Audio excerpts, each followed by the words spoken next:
Welcome to சனா சேவை மையம் YouTube channel. நம்ம சேனல்ல தற்போது என்ன செய்தி பார்க்க போறோம் அப்படின்னா, கிரெடிட் கார்டு பயன்படுத்துவது கணிசமா இன்னைக்கு அதிகரிச்சிருக்கு. இந்த பயன்பாடு நல்லதா அல்லது கெட்டதா அப்படிங்கிறதா இந்த வீடியோல பார்க்க போறோம்.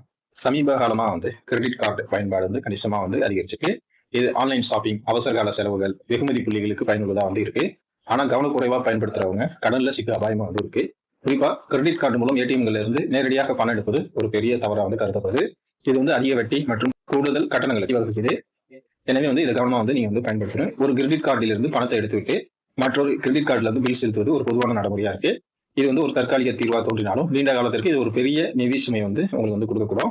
கிரெடிட் கார்டு அவற்றை எடுத்த நேரத்திலிருந்து 35% முதல் 45% வரை அதிக வட்டி விகிதத்தை வசூலிக்கிறாங்க. இது வீட்டு கடன் அல்லது தனிநபர் கடன் வட்டி விகிதங்களை விட, அதாவது 8% 15% வரை மிக அதிகமா இருக்கு. இதை செய்வது கடன் குவிப்பு மற்றும் நிதி அழிவுக்கு உங்களுக்கு வழிவகுக்கும்.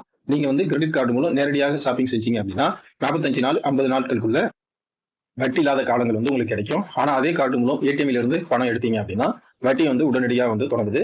2% முதல் 3% கட்டணம் இதுல சேர்க்கப்படுது. அவசர கால சூழ்நிலைகளில் குறைந்த வட்டியுடன் தனிநபர் கடன் அல்லது வங்கி கடன் எடுப்பது ஓரளவு நல்லது அப்படின்னு சொல்றாங்க. ஏடிஎம் கார்டுல இருந்து பணம் எடுப்பது போலவே கிரெடிட் கார்டுகளில் இருந்து பணம் எடுத்துக்கலாம். இது அவசர காலங்கள்ல வசதியான விருப்பமாக தோன்றினாலும் ஏடிஎம் கார்டுகளுடன் ஒப்பிடும்போது அதிக கட்டணத்திற்கு இது வழிவகுக்குது. வங்கிகள் கிரெடிட் கார்டு வாடிக்கையாளர்களுக்கு தங்கள் கடன் வரம்புல 20 முதல் 40% பணம் எடுத்துக்கொள்ள அனுமதிக்குது.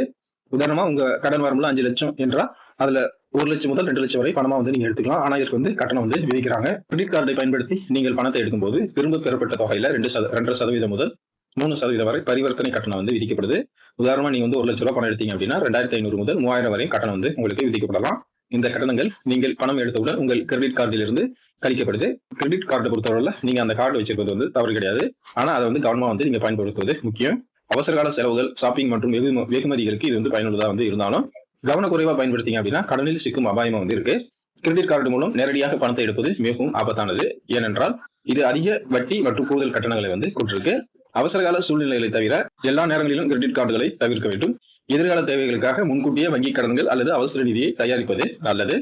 அதனால கிரெடிட் கார்டை பொறுத்தளவுக்கு முடிஞ்ச அளவுக்கு அவாய்ட் பண்ணிக்க. அப்படி உங்களுக்கு கட்டாயமா அது தேவைப்படுது அப்படின்னா அவசர காலத்துக்கு மட்டும் பயன்படுத்திக்கங்க. நன்றி.